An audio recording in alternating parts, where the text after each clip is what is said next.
Hi, Suyash. It's a Friday close for the markets. Markets, in fact, ending in red. Yes, Shweta. So after a flattish opening, Indian markets, turned highly volatile, and Nifty was trading in a range of about 130 points throughout the session. Now, in the tussle between bulls and bears emerged victorious today, and they managed to drag the index lower in the afternoon trade, even pulling it below the crucial support of 19,700 levels.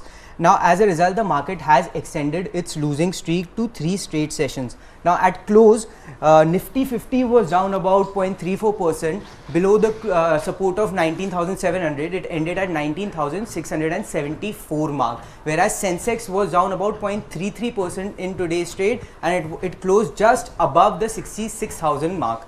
Now, Nifty mid cap and the small cap indices outperformed the market, although they were mixed in today's trade.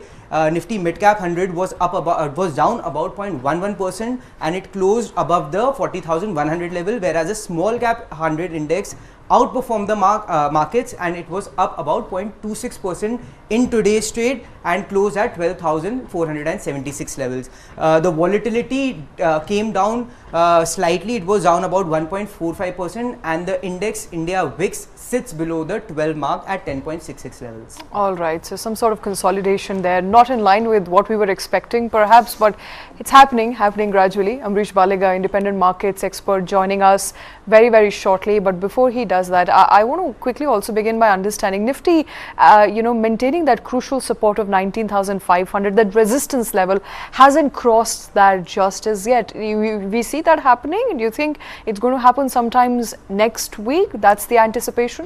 That's a big question, Shweta. Now, as we have seen throughout the week, the markets have been trending lower and lower. The first support for Nifty was looked at 20,000 levels. Nifty broke that. It fell about 19,800 or so in the Monday's trade. The next support came in at 19,800. We broke that again. Then we were looking at 19,700, and now 19,500 seems to be the support emerging, at least from the options data that's available to us. On the upside, Nifty first will have to break down the previous support of 19,700 to see a rally up to 19,900 levels, or perhaps 20,000 mark, and from there on 20,200, which is the record high levels for the index, will play as a crucial resistance levels going forward. All right, so a sea of red once again in the markets. Ambareesh Baliga joining us at this point. Mr. Baliga, thanks very much, sir, for taking time out. Much needed consolidation phase that we keep discussing here. It looks like it's coming through, but it's slightly unabating right now. It's happening, but it's happening at a very slow pace, with both Sensex and Nifty down today, but not perhaps as much as many would have anticipated.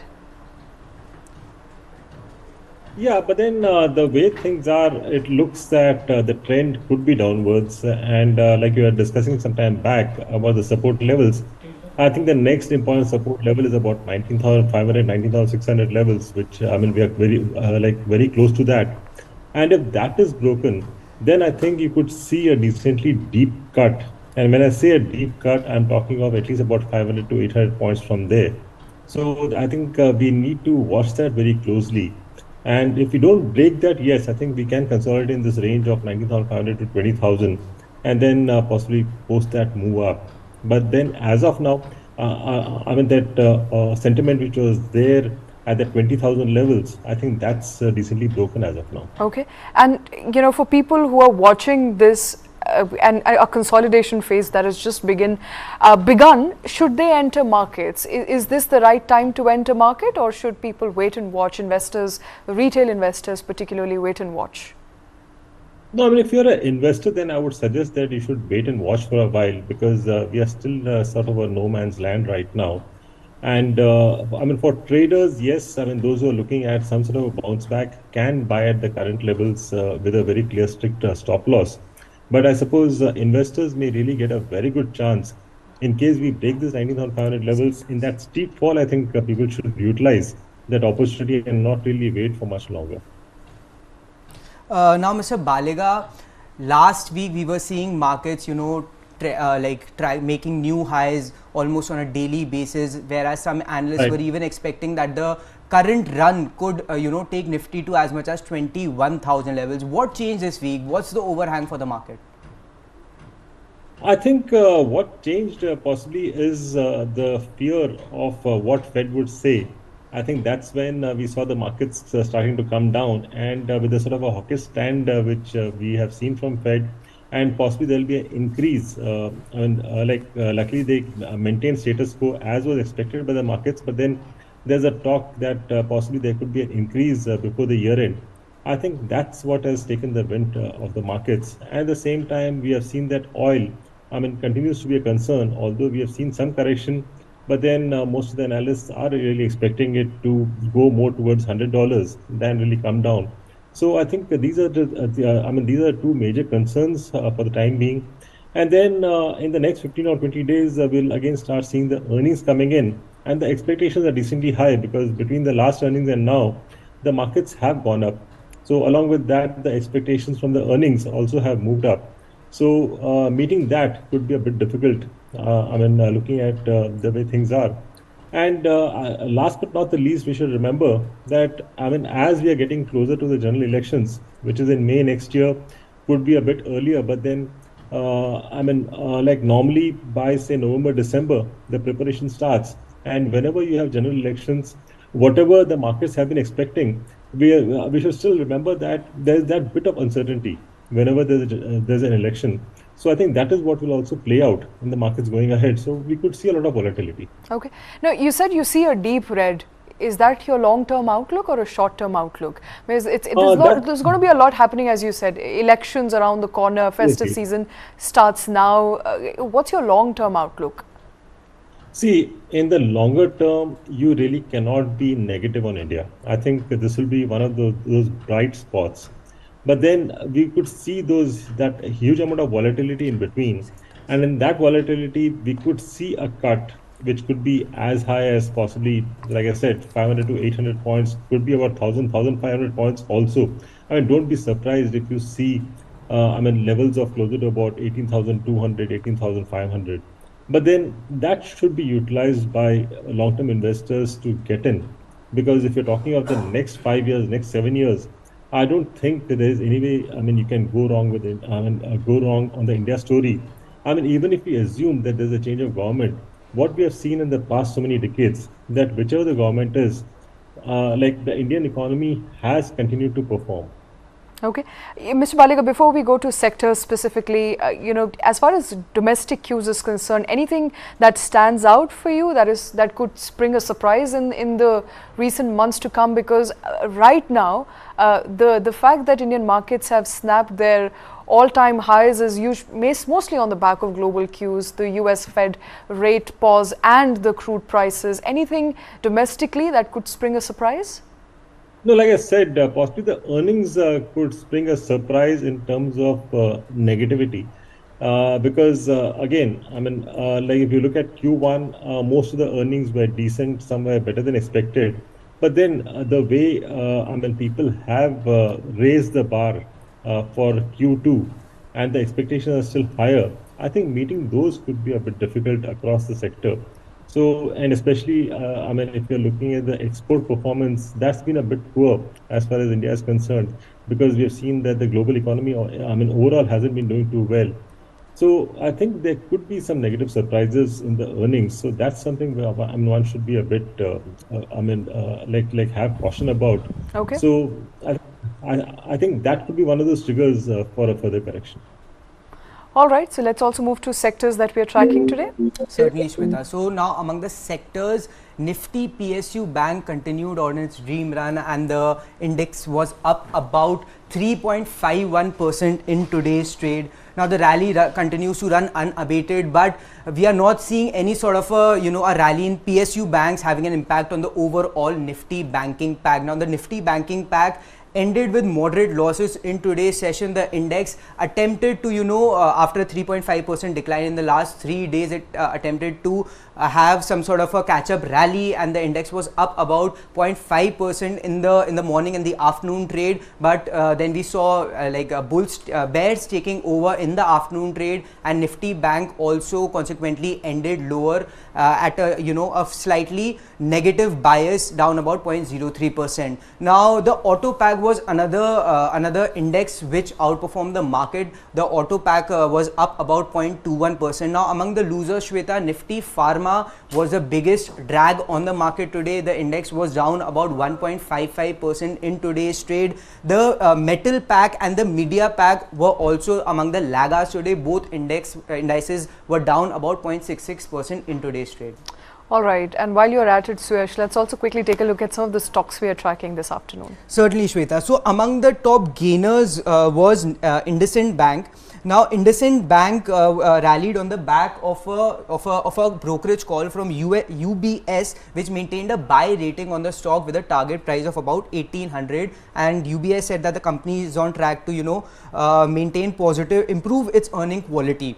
Maruti Suzuki was another stock which was, among the top gainers today. The stock rallied about 2.61% in today's trade. Now this was on the back of positive commentary from Morgan Stanley. Morgan Stanley has reiterated its overweight rating on the stock and has shared a target price of about 11,963. Citi also reiterated its bullish stance on the stock. It has a buy rating on Maruti Suzuki with a target price of about 13,600. Among other gainers in today's trade were SBI, which was up about 1.79%, Mahindra and Mahindra, which rallied 1.69%, and Asian Paints, which saw a rebound from last week and it was up about 1.12%. Now among losers, Shweta, the top loser in today's trade was Wipro. Wipro was down about 2.44% and was it was on the back of the resignation of CFO Jatin Dalal, who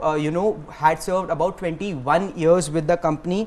And among other losers today were Dr. Reddy's, which was down about 2.32%, UPL, which fell about 1.83%, Cipla, which ended 1.66% lower, and Bajaj Auto will fell about 1.58%. All right, those of course are top gainers and losers. But going back to sectors, Mr. Baliga, what are you making of the PSU Bank story? It was up over 3% this morning, and in fact me and Suyash, we have been discussing the PSU Bank story unfold since morning, in fact, Suyash. Yes, certainly, Shweta, and it ended about 3.5%, 51% higher. And it's the smaller banks that are leading the chart. Although SBI did, bounce back today, and it ended among the top gainers among the Nifty stocks. Mr. Baliga? This was one sector which I think people had written off about 4 years back, with a lot of NPAs, balance sheets mostly in a bad shape. And then we saw a rediscovery of the PSU banking space, and we saw some of them actually becoming multi-baggers because the balance sheets became clean, NPAs were reduced. We could actually see the profitability at record high for all the PSU banks in the last couple of quarters. But now with this move which we have seen in the last 2-3 days, I think it's getting a bit too stretched, because clearly, if you're talking about the banking sector overall, I think NIMs have actually topped out in Q1, and I don't see that expanding even for the PSU banks going ahead. And I think whatever numbers we have seen in the past 2-3 quarters, I think will remain the best. I don't see those numbers really being surpassed, at least if you're talking of the next 1 or 2 quarters, or maybe 3 quarters more. So at this point of time, I think this move is slightly overstretched and should be utilized to book out. I surely will not suggest anyone to buy fresh into PSU banks at this point of time. Mr. Baliga, in the recent run-up in the PSU banks, some of the more prominent names have not outperformed, and at least when we look at the valuations, they are trading at at a discount to the mid-cap banks. Some of the banks like SBI, Bank of Baroda, their price-to-book multiples are currently below 1. So, do you see some sort of buying opportunity there? No, not really, because they have been quoting at those valuations for a reason, and there is no way we can compare the PSU banks with the private sector banks, whether it's the large caps or even the mid caps, because they are much more fleet-footed as compared to the PSU banks. The way it has moved, I think, at this point of time, that momentum can in fact take them a bit higher. But from an investment perspective, I would possibly stay out. Now, I also just wanted to get your view on the private banking PAG. Now, they have been under pressure. We have seen a divergence in the performance between the PSU bank and the private sector bank. Now, what's the big overhang in the private banking space? Because the private banking space had outperformed extremely well when the PSU banks were down in the dumps. But then when you saw the performance of the PSU banks improving, like a few of them had become more aggressive. Clearly, they were eating into that space which private sector banks were sitting quite comfortably. And at the same time, the sort of performance which we have seen in private sector banks in the last, say, about 5 to 7 years, I think that would be a bit difficult for them to, again, like re-show in the next couple of quarters because it's sort of competition which is coming in. And if you're talking of the largest among them, HDFC Bank, in the recent investor meet, they were very clear about how the NIMs will start coming down, which again I talked about some time back. And there was also a bit of a question mark on, the asset quality, which I think has spooked off investors from HDFC Bank, and because of which we have seen that decent correction, which again had an effect on the Nifty and Sensex overall. But then here also, I don't see too much of a downside, but a downside of about 1400 to 1425 is very much possible for a bank like HDFC Bank. So pressure, do you expect the pressure to continue on the HDFC Bank? Because in the last 3 or 4 days, I think I was reading a report, HDFC Bank alone has wiped out about 1 lakh crore of market cap. So do you see Absolutely. the pressure in the HDFC Bank stock continuing? I think it can continue for a while longer. Like I said, possibly 1400, 1425. But then that could be a good level to, enter HDFC Bank because even when you have seen the downgrades from, quite a few of these large brokerage houses, I don't think anyone has really given a price target of below 1800 to 1850. The targets were 2000 plus, and they reduced it to 1800, 1850. So for a bank or a stock as big as HDFC Bank, if you are, if you're able to enter at 1425 and exit at about 1800, 1850 in about a year's time, I think that's an excellent return for a stock like that. So perhaps not a trader stock, for a long-term investor, HDFC Bank still look attractive? Absolutely, absolutely. Because right. it's giving you that safe return with not much of a downside. All right, HDFC still remains a safe bet. That's the word coming in from Mr. Baliga. Stay with us. Another story that we're tracking coming by the way of JP Morgan, which has announced that it will include India in its emerging markets debt index from June of 2024. The move has significant implication on Indian economy and global investors.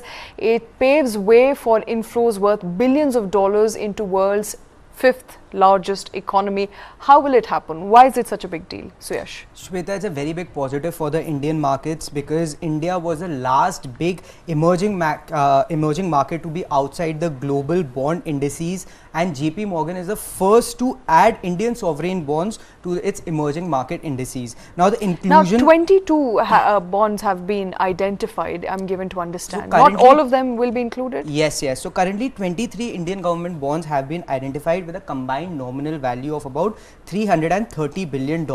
Now these will be eligible for inclusion in the index. Now all 23? Now that the details of that we'll have to see. These 23 bonds currently they qualify for they qualify. So now the inclusion will begin in a staggered manner over a period of 10 months starting from June 28, 2024 through 31st March 2025 with an inclusion of 1% weight per month for a maximum weightage of about 10%. Now considering that the AUM of funds that track the JP Morgan Emerging Market Index is roughly about 236 billion, India's inclusion could result in a passive inflow of about 20 to 30 billion dollars in the Indian bond market. Now Ambareesh, this is definitely a very big news for the Indian bond market, but the big question that comes to my mind is that why did it take till 2023 for a major index provider to include Indian bonds to its indices? They may have been worried about the currency. They may have been worried about the sort of liquidity which is available in this market. And possibly there could have been, some issues on the tax front. Although the government has confirmed that, they're not giving any SOPs for these investments. But whatever said and done, I think, better late than never. I think this is a very positive sort of a development for India, because like you rightly said, it will result at least. Because of this, there can be a close to a $24 billion inflows. Over the next 12 months. And this will clearly help as far as the rupee is concerned in shoring up the rupee. At the same time, we could also see the yields, coming down to a certain extent. Now, Mr. Baliga, can more global index providers follow, on the lines of JP Morgan? And if so, what sort of additional inflows can we expect? Additional inflows are difficult to say, but yes, like I said, this is just the beginning, and you'll have more such indices, including India, in them. So I think this is just the beginning, and going ahead, we could really have much more flows. I think it can be multiple of what we're talking about right now, but for me, it's a bit difficult to put a figure on that. Now, will it have some implication on the rupee? Now, I was reading that analysts were saying it will provide some stability to the rupee, which has fallen to record low levels. What's your view, sir?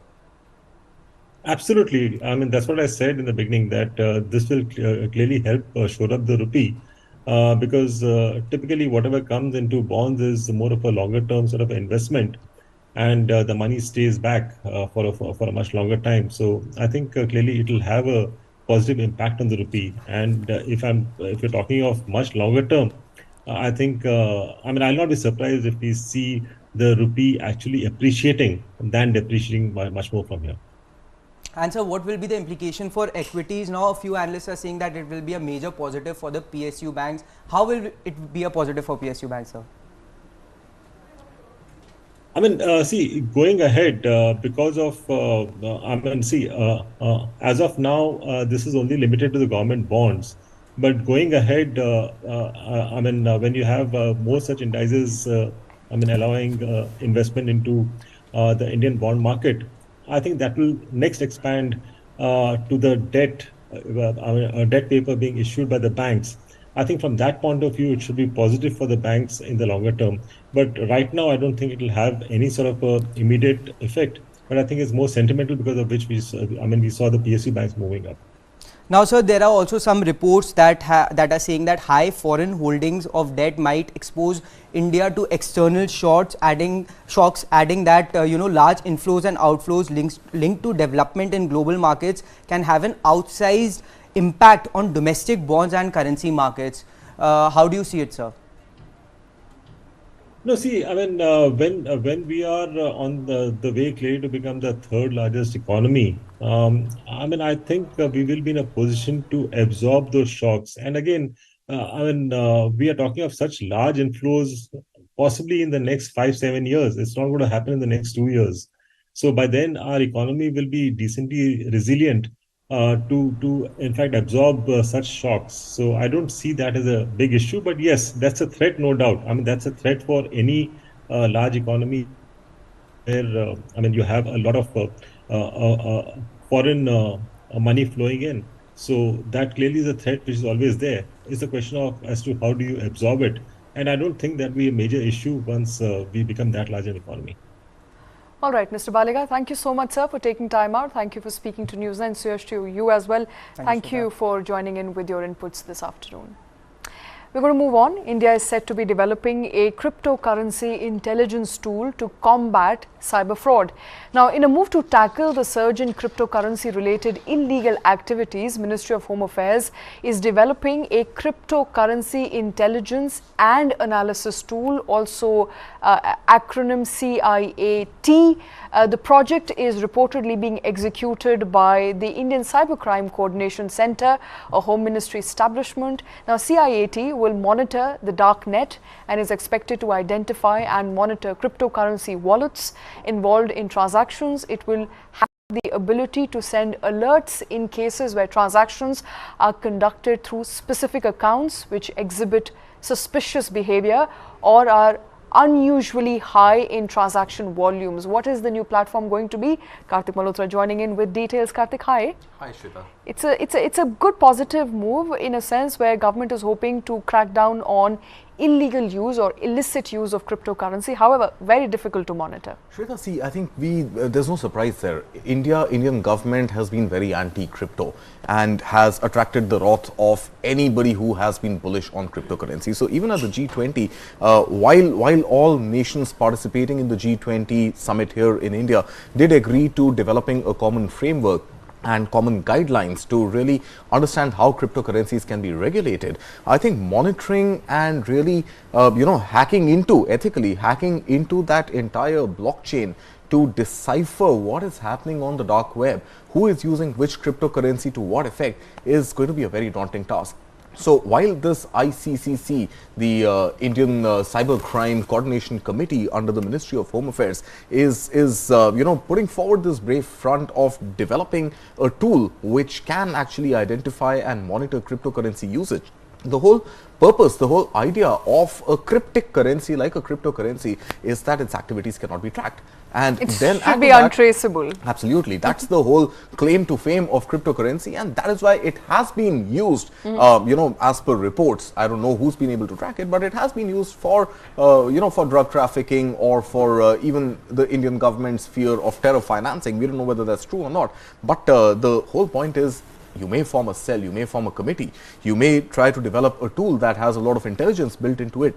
But will it really be able to penetrate the dark web? Will it really be able to identify which wallets have used which cryptocurrency to fund what kind of an activity? If it's able to do it, I think it calls for a reinvention of the blockchain, and it calls for a reinvention of the very format of cryptocurrency. So if India is one of the countries which is able to develop a tool that can break through that blockchain, I think kudos to India's intelligence, but that would definitely be a loophole that cryptocurrency developers will want to plug. All right, and but has to try, especially on the back of the fact that there are allegations, there are reports that suggest that cryptocurrency is in fact used for a lot of illicit activity on the dark web.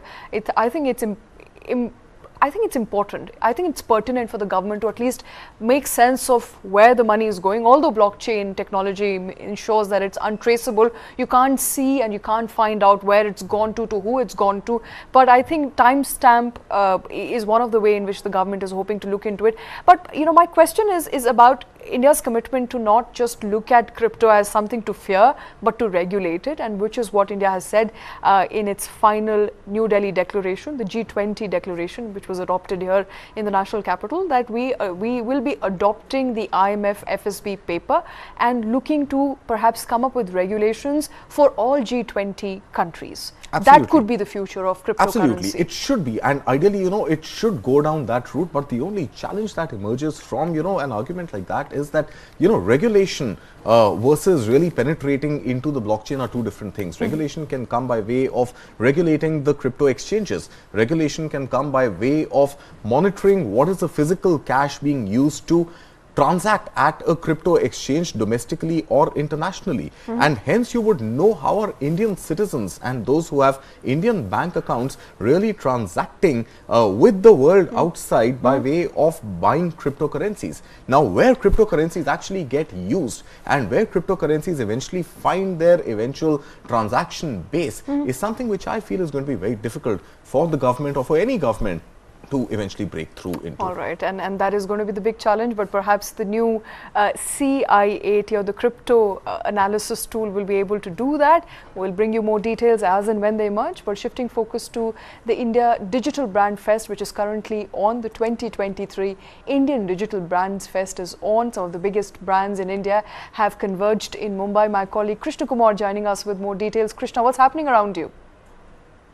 All right, we are here at the Taj Santa Cruz in Mumbai, a hotel that's just off the airport. You can just walk it straight from the airport over here. And that's where we are at the Digital Brand Fest 2023, where TV9 Network and News9 are partnering with India Television to bring you this platform, which is bringing together the marketers from the biggest brands across the country in India. And the themes over here, Shweta, to put it simply, some of the big themes, if I were to sort of give you an idea, one is all about adapting to the new age when it comes to telling brand stories and marketing to the new age consumers, where a lot of focus here is on content. There is a lot of talk around the importance of content, importance of storytelling when it comes to connecting with consumers. So if connecting with consumers is what the branding and marketing is all about, that is said to be all about content. Impact content. There's a lot of loose content out there, lots of talk here about making impact content that really connects with consumers, makes for those conversions. So that's one of the main themes over here. And then, of course, the impact of technology on branding and marketing per se, and how brands are connecting with consumers. Lots of talk about artificial intelligence and how that's helping brands in terms of targeting consumers and creating content for those consumers as well. So lots of talk of artificial intelligence. And you were talking about crypto and blockchain and Web3, Shweta. Just before this, there's also now talk of how Web3 is playing a key role when it comes to brands connecting with consumers. If I can tell you, they're actually developing Web3 digital products at Skoda and other companies, where you can actually see from in your car how much your car has been serviced. If you're buying a second-hand car, for that matter, it'll give you a history of how many services your car has been through and how many actual bona fide services has been through, how many fake ones. So that's the kind of role that technology is playing, from artificial intelligence to Web3, as far as branding and marketing and connecting with that new age consumer, Shweta. All right, and Krishna, I have to say, you look quite dapper. Who all have you spoken to since this morning? What are the big themes that you're picking up? I mean, you're talking to some of the brand's experts, experts in storytelling, corporate communication. What exactly is going to be the theme as far as telling stories is concerned, the branding is concerned, and how will AI play into it? All right, we seem to have lost Krishna at this point, but Krishna Kumar there from the Digital Brand Fest 2023, which is currently on in Mumbai. TV9 Network, in fact, is the media partner for that fest. We'll try and get you all the details as and when we can. We'll try and get Krishna back, hopefully later sometime. But moving on, the government aims to meet up to 70% of country's IT hardware requirements through local manufacturing in at least next 3 years and reduce dependency on imports. Now remember, at present, almost 80% of our supplies to the digital ecosystem come from imports.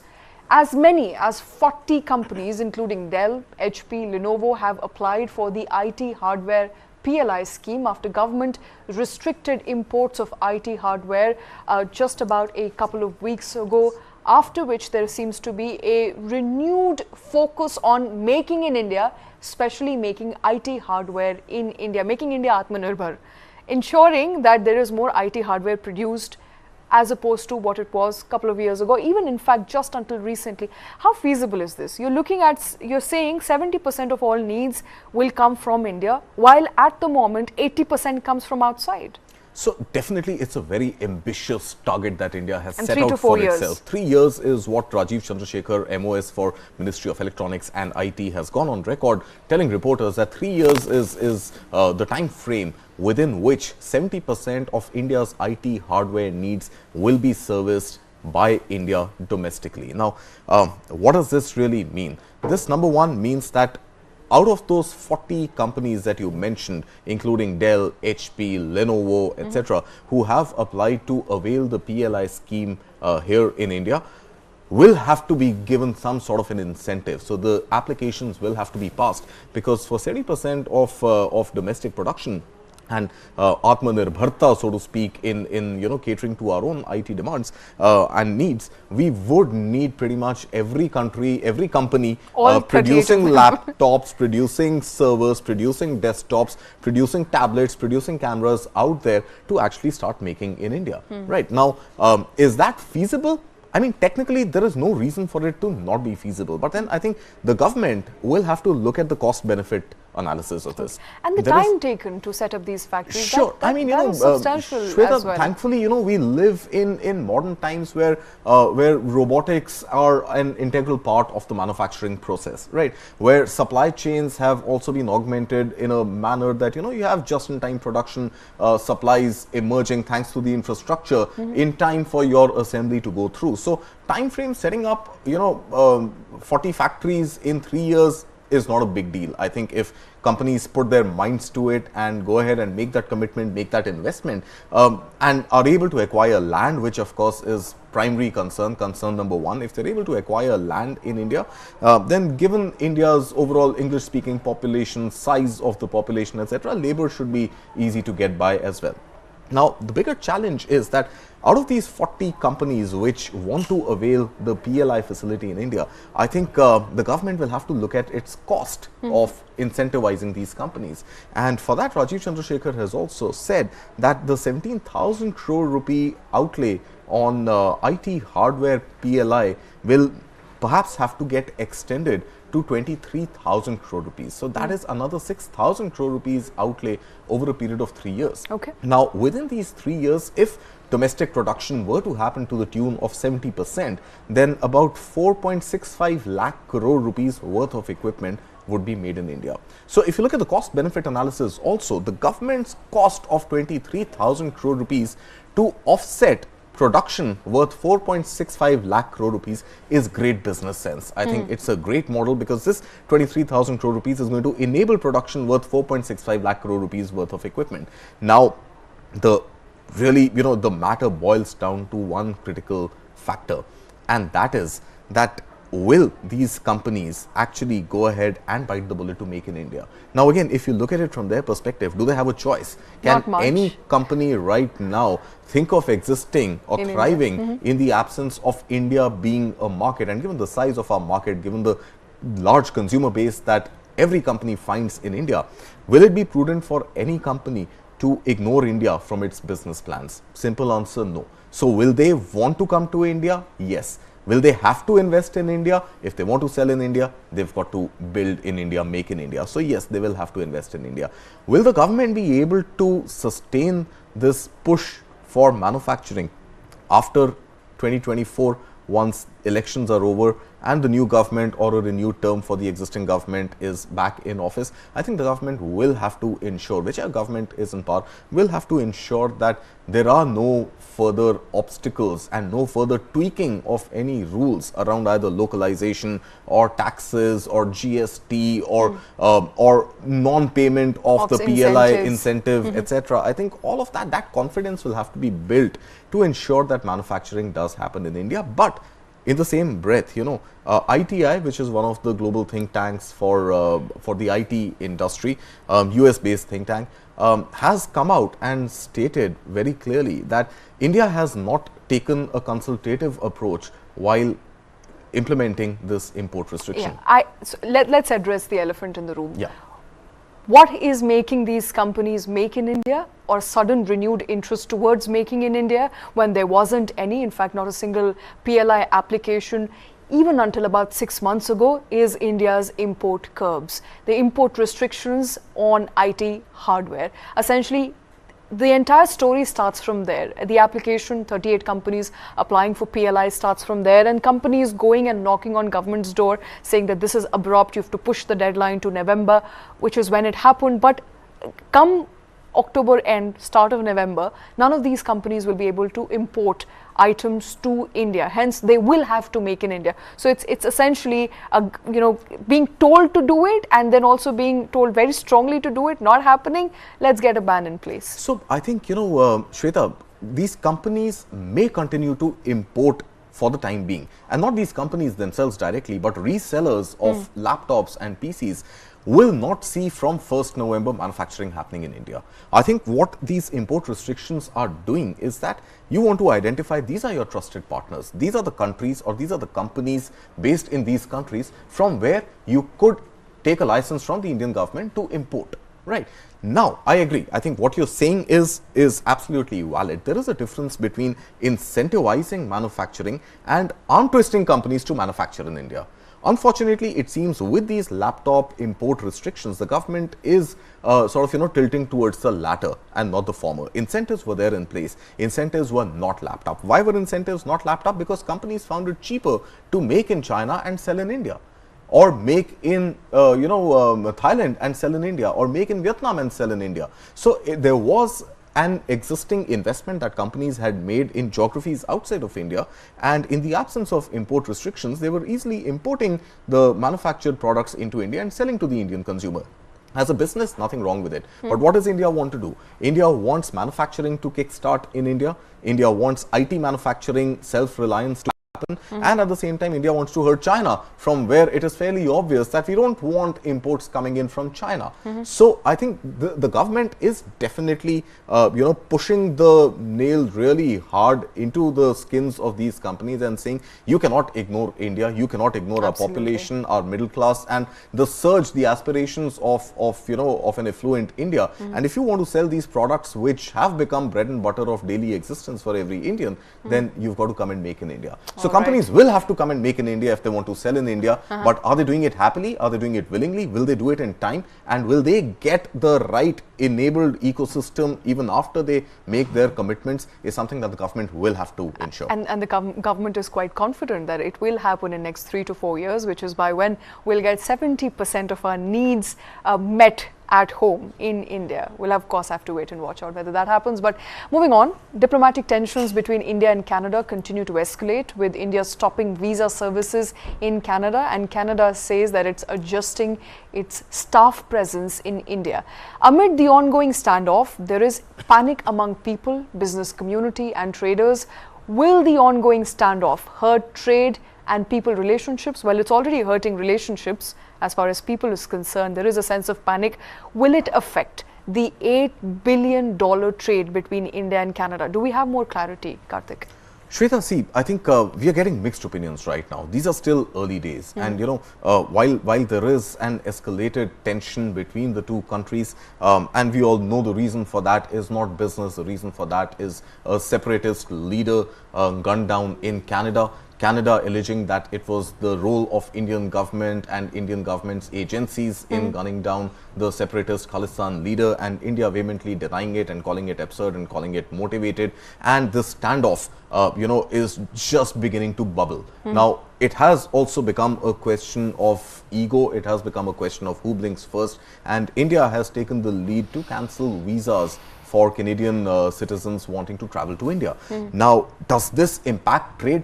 Well, very obviously, of course it does. If you were to look at trade in its sort of entirety, there are political elements that impact trade. There are cross-border, international issues which have a more than little overbearing on trade. Now, the question is, $8 billion of trade is something that India and Canada are engaging in right now, and $4 billion worth of export, $4 billion worth of import. So, if trade was to halt, it is going to impact both countries in equal measure. So, it is not in either country's interest to actually create any roadblock for free trade to happen. But there are certain buts and ifs to it as well. Number one, Indian IT companies, all major Indian IT companies have offices in Canada.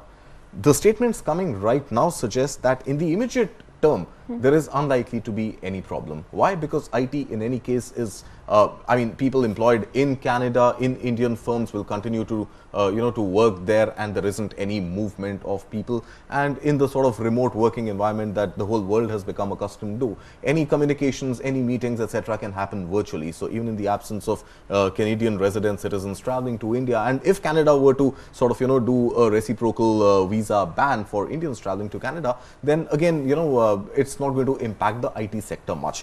Who are likely to get impacted, of course, are the students. The students who are there right now. What happens about students who are planning to go this year? Absolutely. So both students who are there already, who are studying there, and those who were to take admission and travel this year. Now, with the admission season almost over, I think anybody who had to reach Canada, most of them would have reached already, and those who haven't would be reconsidering it. So I've spoken to a few friends who live in Canada, and the impression we are getting is that students who are studying in Canada right now, the normal obvious trajectory is that they like to apply for jobs and eventually apply for PR and want to continue living in Canada. That sentiment is changing. So there is a definite change in that sentiment, where parents of Indian students living in Canada right now are pretty much coaxing them to finish up their courses and return to India as soon as they can. So is this going to be a short-lived phenomena? Hopefully, yes. I think the bigger concern really is right now that Canada and US are joined at the hips. These are brother countries. Absolutely. And India right now, has been able to develop a new best friend in the US. And $8 still a distant friend. A distant friend, yeah, distant, in pure kilometers in distance. Geographically distant. Yeah, but I think, the Biden administration and the Modi government have been able to forge a fairly close trade relationship. And we did the story this morning about Apple exports out of India. Look at the American companies doing business in India. If we were to live in an environment or a make-believe world right now, that whatever happens between India and Canada is going to be, US is not going to be a participant and is just going to sit on the sidelines and watch, I think is unlikely to happen. In fact, US administration has already come out with a statement suggesting that we are with Canada while it investigates the murder of Sikh activists. Absolutely. So that is already happening. So India's trade relations with US are far more valuable, far more important and far more voluminous than India's trade with Canada. So I think any sort of posturing that either of the two countries are doing right now, I think it is important to understand that there is a bilateral trade with US which supersedes pretty much trade with any other country that India enjoys at this moment. And whatever we talk about, whether it is a new trade corridor, whether it is access to new markets, whether it is make in India and export to the world, smartphones, IT, laptops, textiles, whatever, US is a big market. So we've got to tread carefully, we've got to tread cautiously and ensure that the posturing does not result in unwarranted results for either of the two countries. Absolutely. And a bigger standoff is in nobody's interest, neither India nor China. Hopefully tensions will not sour further from here, but we'll bring you those updates on Newsline. Thank you very much for watching.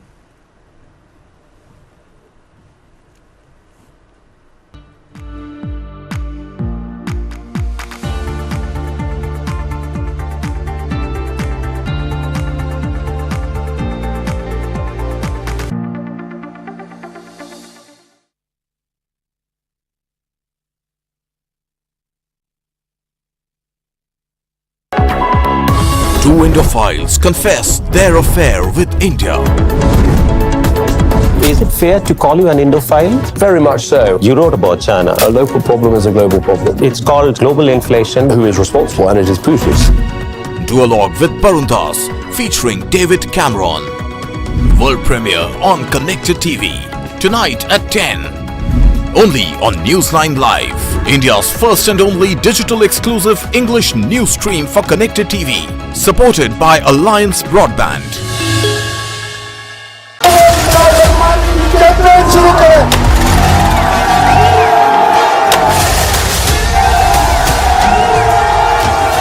मैं इमरान अहमद खान नियाजी सबके दिल से हल्फ उठाता हूँ. When Imran Khan came initially into politics, he thought his personal popularity would be sufficient for him. It didn't happen.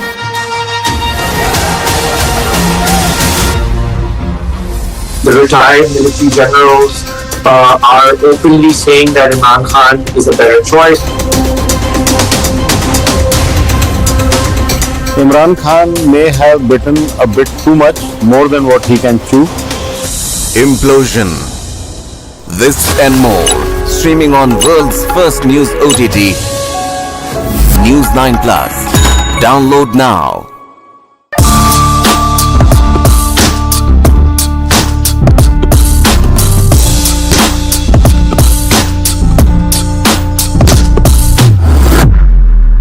Engineering कर रहे हैं, क्योंकि सभी लोग कर रहे हैं. Coaching is now starting from grade 3, 4, 5, 6. Kota जाने वाली बीच राह में आधे टेस्ट देके हैं सिलेक्शन की चाह में. ऑल इंडिया का बच्चा कोटा जाता है. This rat race is for rats, not for humans. So why should we even be a part of it? The Rat Race. This and more streaming on world's first news OTT. News 9 Plus. Download now.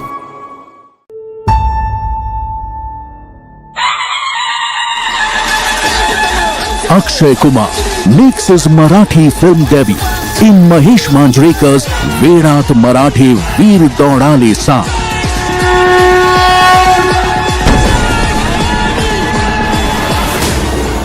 What's inspired Khiladi Kumar to foray into new terrain? Playing iconic Maratha king Shivaji Maharaj, he is jumping on a bandwagon that spells magic on the box office.